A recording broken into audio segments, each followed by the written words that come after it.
Hey guys, it is Brewday and I am here at Atypical with the Eric Johnson. He is one of the co-owners of Atypical and we are talking about something different today. Not quite a beer, correct? Correct. So this is the first time that we were actually able to make a cider. There's been sort of some confusion as far as the laws, and so we actually were able to now have multiple licenses, which means we can make beer and other stuff like cider and wine and stuff if we were to choose to do that. But yeah, so you know, we have a lot of fans that are gluten intolerant, or maybe they just don't like beer and they want to come hang out with their friends that do drink the beer.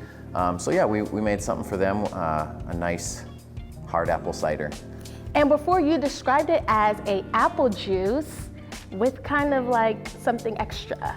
Yeah, so you know, it goes through fermentation, which is where you get your alcohol from, but that also takes away some of the sweetness. And so actually one of the things that we're able to control is how much sweetness is in there. So you know, we wanted something that was maybe not super sweet, but also not really dry, so we're shooting right for that kind of nice spot in the middle. So we call it a semi-sweet cider, so hopefully it leaves you refreshed, but also wanting another drink. It sounds like right up my alley, and something like this is good to be paired with what type of food, you think? I mean, you could pair it with a lot of different food. Right now we have the Jamaican jerk machine in our parking lot. They're gonna be doing some food tonight, and so that, you know, something spicy and hot, this would be a really good complement to that. Maybe cut back on the spice a little bit and cleanse the palate a little. Awesome. And let's talk about how huge this beer can is, because I was just admiring it. I'm like, yeah, this is not your average can. So kind of tell us the reasoning behind this. Yeah, we have a very labor-intensive process for doing our cans. We do not have, like most breweries would have, a large canning machine. We do it all by hand, and so it makes a little more sense to do it in a larger format. But also, I feel like it's a really nice size. Like, you know, a pint is sort of, you go to the bar and you have some beers and you get a pint. Usually you're gonna have more than one. And so if you're out doing something, you might want more than just a pint of beer. And so this is 25-ish ounces. It's actually 750 milliliters.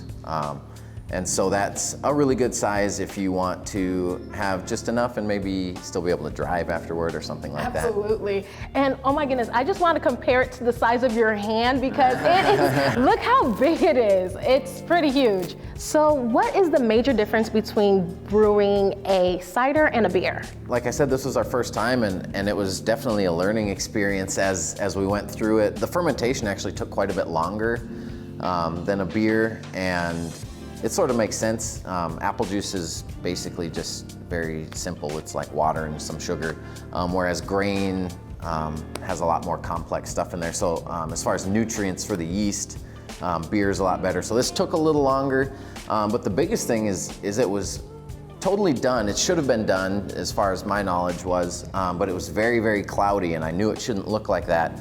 And so doing a little bit more research, I realized that there was probably some pectin from the fruit in there. And so there's a pectin enzyme that will break that all down.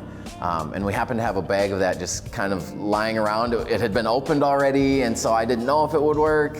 And so I just kind of hoped and prayed and put it in there, and man, it just got totally crystal clear. Wow, like you can see right through it. So I was very happy with that result. And so next time there's a lot more that I would know to do, but as far as a first attempt, I think we did pretty well, if I do say so myself. Absolutely, you're allowed to pat yourself on the back. So what would you recommend for someone who is not your average beer drinker? Yeah, you know, I sort of mentioned before, we have a lot of fans that are maybe gluten intolerant, but yeah, there's a lot of people that maybe just beer isn't their thing, and that's fine. So we wanted to make a cider, something that's not just beer, for them to enjoy. You know, also down the road, we're looking at doing maybe some house homemade, or not homemade, but in-house made wines. We actually have a seltzer, hard seltzer that I'm gonna be putting on tap here very soon. What? Yep, that, the first one we're doing is a lemon lime seltzer. Ooh. So that will be out probably next week. Something else to look forward to. You heard it here first. That's awesome, wow, that is great. Thank you so much, Eric, the Eric Johnson. Thank you for inviting us into Atypical, and thank you for being a part of Brewday. Definitely, Appreciate it. appreciate it.